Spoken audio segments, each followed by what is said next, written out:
Hello everybody, my name is Janvi. So today we are going to start our question number 12 of exercise 11.1 of chapter 11, areas related to circles. So let's start.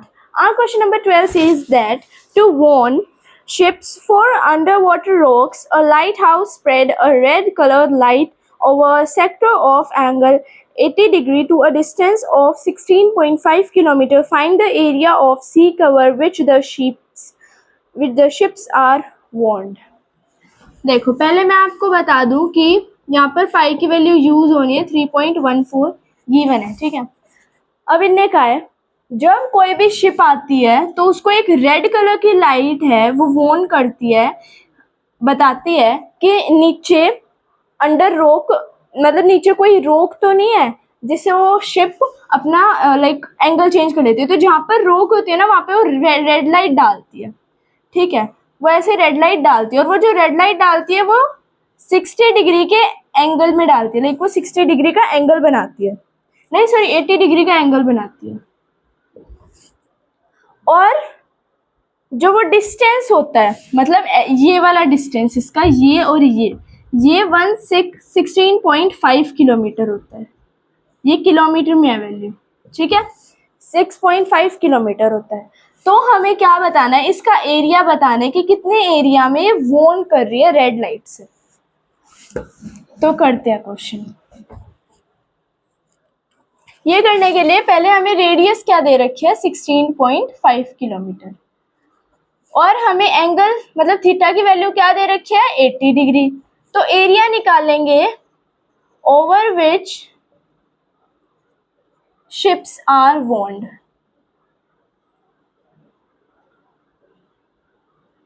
कितने area में से ships को Warne किया जाता है कि आगे रोक है। तो थीटा की वैल्यू 80 बाय 360 इंटू 314 बाय 100 और आर का स्क्वायर मतलब 16.5 इंटू 16.5। ये डेसिमल जो है वो हम नीचे ले आएंगे, 10 डिवाइड कर देंगे, 0 से 0 कैंसिल, 8 1 जा 8, ये 8 से कैंसिल नहीं हो रहा, 2 से 4 से करते हैं, 4 2 जा 8, 4 9 जा 36, ठीक है। अब ये 3 से नहीं हो रहा, 3 से हो रहा है, हाँ ये 3 से हो रहा है, तो ये 3 से करेंगे, 3 3 जा 9, 3 5 जा 15, 3 5 जा 15, फिर 3 5 जा 15, 3 5 जा 15। अब इन सबको मल्टीप्लाई कर देंगे और नीचे आ जाएगी हमारी 1 2 3 4 जीरोस, फिर उनके हम डेसिमल लगा देंगे, ठीक है। 314 इंटू, पहले ये 2 से कर लेते हैं, 2 5 10, ये 110 हो गए, ठीक है। जब इन दोनों को मल्टीप्लाई करेंगे तो 110 हो जाएंगे। तो अब इन दोनों को मल्टीप्लाई करते हैं, 314 इंटू 110, 4 0 जा 0, तो ये 0 0 इंटू 1 4 जा 1 3 4 1 3 0 4 5 4 3, तो आ गया 3 4 5 4 0। अब जो हमारी एक 0 आई है, हमारा क्या आंसर है, इन दोनों को मल्टीप्लाई करके क्या आ रहा है 110 इंटू 314 इंटू 55, ये आ रहा है ना। तो ये 0 से कैंसिल हो जाएगा और हमने जो ये 11 से मल्टीप्लाई करा है उसका आंसर ये आ जाएगा, ठीक है। मतलब अगर हम 0 ना लगाएं तो हमारा ये आएगा ना, ये आंसर आएगा हमारा, ठीक है। अब इसको 55 से मल्टीप्लाई करते हैं, 4 5 जा 22, 5 जा 25, 7 ऊपर 2, 4 5 जा 20 22, 3 5 जा 15 16 17 इंटू 0 7 2 0 7 2 और 7 1, तो 0 7 9 9 8 1, तो ये आ जाएगा 189970। बाय में हमारी 3 जीरोस थी तो 189.97 किलोमीटर स्क्वायर। हमारे यहाँ 3 0 है ना, सॉरी ये एक और 0,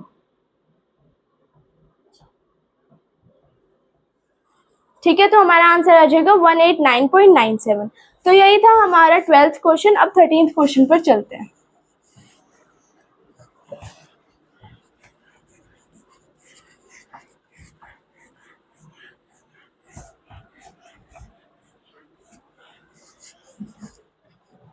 13th क्वेश्चन में हमें क्या दिया गया है, एक डायग्राम दिया गया है, फिगर दिया गया है। ये सर्कल है, इस सर्कल के अंदर ऐसे हेक्सागन बन रखा है।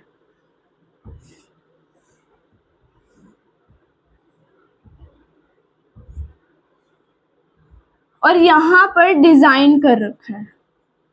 तो हमें जो ये डिजाइन किया हुआ है इसके एरिया की कोस्ट निकालनी है। पहले हम इसका एरिया निकालेंगे, फिर उसकी कोस्ट निकालेंगे। तो हमें इसमें क्या क्या गिवन है देखो। ये टोटल 6 इक्वल डिजाइन है। अब हम इनको ज्वाइन करते हैं।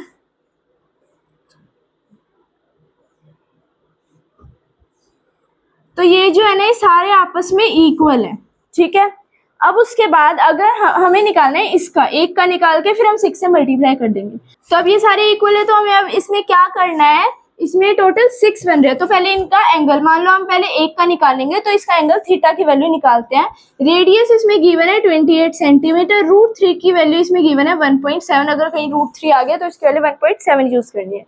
अब देखो, angle made by each sector किसके इक्वल आएगा, टोटल 360 का पूरा एंगल होता है, फिर डिवाइड बाय 6 होगा, क्योंकि सारे 6 इक्वल पार्ट्स में कट हो रहे हैं, तो 60 आ गया। मतलब हमारे थीटा की वैल्यू आ गई 60।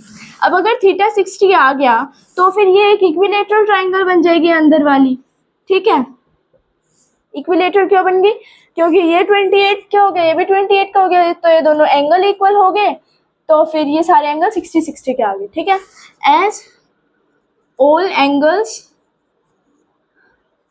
Are equal is equals to 60 degree के, therefore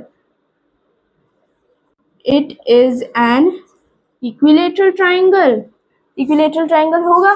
तो पहले हम इस ट्राइंगल का एरिया निकाल लेते हैं। एरिया ऑफ ट्राइंगल किसके इक्वल आ गया, इक्विलेटरल का ट्राइंगल। इक्विलेटरल ट्राइंगल का एरिया क्या होता है, √3/4 की साइड का स्क्वायर। साइड हमारी कितनी है 28, तो 28 का होल स्क्वायर हो जाएगा।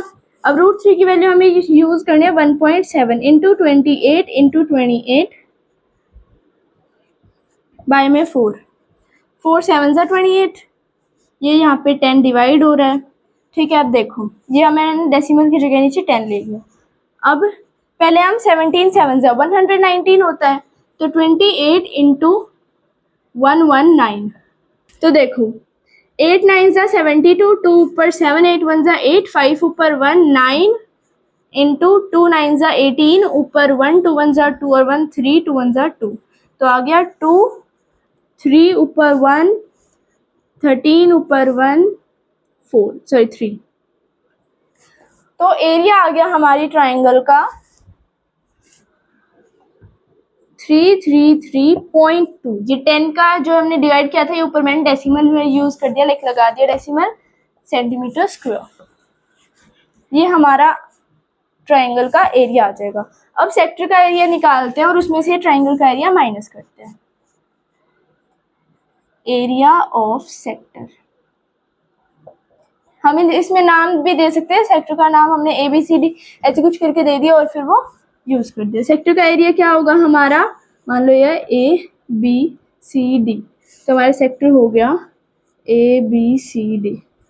थीटा 60/360 इंटू 22/7 इंटू R का स्क्वायर 28 इंटू 28, 7 4 28, 6 6 36, 2 से 2 11 2 3 6 हो गया। तब इसको करते हैं 44 इंटू 28, 4 8 32, 2 ऊपर 3, 4 8 32 और 3 is 35, 2 4 8, 2 4 8, 2 ये 3 ऊपर 1 ये 12, 1 2 3 2 बाय में 3 सेंटीमीटर स्क्वायर। अब इसको हम डेसिमल में भी कर सकते हैं। डेसिमल में क्या आएगा, 2 4 12, सॉरी 3 4 12, 3 1 3, 3 0 0.67 सेंटीमीटर स्क्वायर, ठीक है। ये आ जाएगा हमारा सेक्टर का एरिया। अब इस सेक्टर के एरिया में से हम इस ट्राइंगल का एरिया माइनस करते हैं। जिससे हमारे सेगमेंट का एरिया आ जाएगा, जो ये डिज़ाइन है ना हमारा ये वाला, इसका एरिया आ जाएगा। तो माइनस करते हैं हम।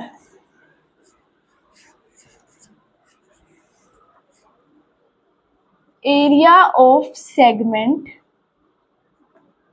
Of all, area of all segments, सारे सेगमेंट्स का एरिया। तो सारी सेगमेंट कितनी है, 6 है, तो 6 इंटू इसके एरिया को माइनस कर देंगे, ठीक है।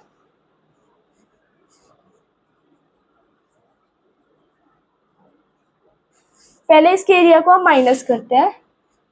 410 माइनस 410.67 माइनस 333.2, 410.67 333.20, 74 ये 10 हो जाएगा, ये भी 10 हो जाएगा और ये 3, तो ये 77.47, 77.47। और हाँ उसको इसको अब 6 से मल्टीप्लाई करना है ना, इंटू में 6 यहाँ पर ही कर देते हैं। 6 7 42, 2 ऊपर 4, 6 4 24 और 4 is 28, 6 7 42, 46 सॉरी 44 और ये 46। तो आ गया हमारा answer 46482 centimetre square, 464.82 centimetre square. अब हमें कॉस्ट दे रखी है, अब हमें इसका मतलब कॉस्ट बतानी है कि कितनी कॉस्ट लगी हमें इस डिज़ाइन को बनाने में। अब 1 मीटर स्क्वायर डिज़ाइन में 0.35 सेंटीमीटर स्क्वायर लग रही है। Cost of making 1 metre square design given है, इसमें कितना 0.35 सेंटीमीटर स्क्वायर लग रही है ना। हाँ 0.35 रुपीज़ 1 सेंटीमीटर स्क्वायर में, ठीक है। 0.35 रुपीज़ लग रही है, सेंटीमीटर स्क्वायर है ना। हाँ अब देखो cost of making 464.82 centimetre square design कितनी लगेगी, 464.82 इंटू 0.35, जो कि किसके इक्वल होगा 162.28 सेंटीमीटर स्क्वायर, ठीक है। यही हमें निकालना था 13th क्वेश्चन में पूरा, लेकिन हमें डिज़ाइन की कॉस्ट निकालनी थी। तो पहले हमने एरिया निकाला, उस एरिया को मल्टीप्लाई कर दिया जो 1 मीटर की कॉस्ट थी उसमें, ठीक है। तो हमारा ये आंसर आ गया है। अब 14th क्वेश्चन पर चलते हैं। 14th लास्ट क्वेश्चन है इस एक्सरसाइज का और इस चैप्टर का भी। इस चैप्टर में एक ही एक्सरसाइज है।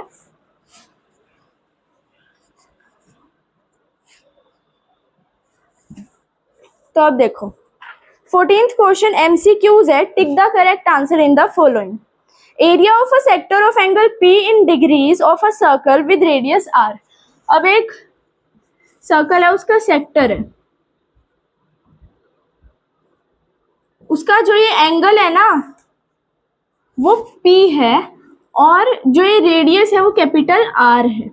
तो इनने कहा है, तो फिर इन ऑप्शंस में से कौन सा ऑप्शन करेक्ट होगा। ए ऑप्शन है हमारा P by 180 into 2 pi R, B है P by 180 into pi R square, C है P by 360 degree into 2 pi R, D है P by 720 into 2 pi R square. अब देखो कौन सा ठीक होगा। हमारा सेक्टर निकालने का क्या फॉर्मूला होता है, थीटा, जिस थीटा दे दिया इन्हें P by 360 pi R square, R capital है, R का होल स्क्वायर, ये इसका फॉर्मूला होता है। देखो इसमें क्या देखा है, P by 360 2 pi R, 2 pi R तो सर्कमफ्रेंस होती है तो होगा ही नहीं। दूसरे वाले में नीचे 180 दे दिया, 360 आएगा। तीसरे वाले में हमें यहाँ पे सेम सर्कमफ्रेंस दे दी। फोर्थ में क्या है, यहाँ पे दे तो यही रखा है 2 पाई R स्क्वायर, पर 2 मल्टीप्लाई कर दिया तो इस 2 से कैंसिल होके 360 आ जाएगा। तो ये कितना आ जाएगा फिर P by 360 pi R square, जब ये कट हो जाएगा, ठीक है। तो हमारा आंसर यही होगा फोर्थ वाला, p/720 इंटू 2πr², क्योंकि ये कैंसिल होके इसी के इक्वल आएगा जो इसका एरिया होता है, ठीक है, सेक्टर का जो एरिया होता है। तो 14th क्वेश्चन में हमारा डी पार्ट का डी पार्ट करेक्ट है। तो इतना ही था इस वीडियो में, यहाँ पर हमारा चैप्टर खत्म होता है। नेक्स्ट वीडियो में हम और चैप्टर्स करेंगे, जो नेक्स्ट चैप्टर है। So if you like my video please like share subscribe to my channel. Okay, bye bye.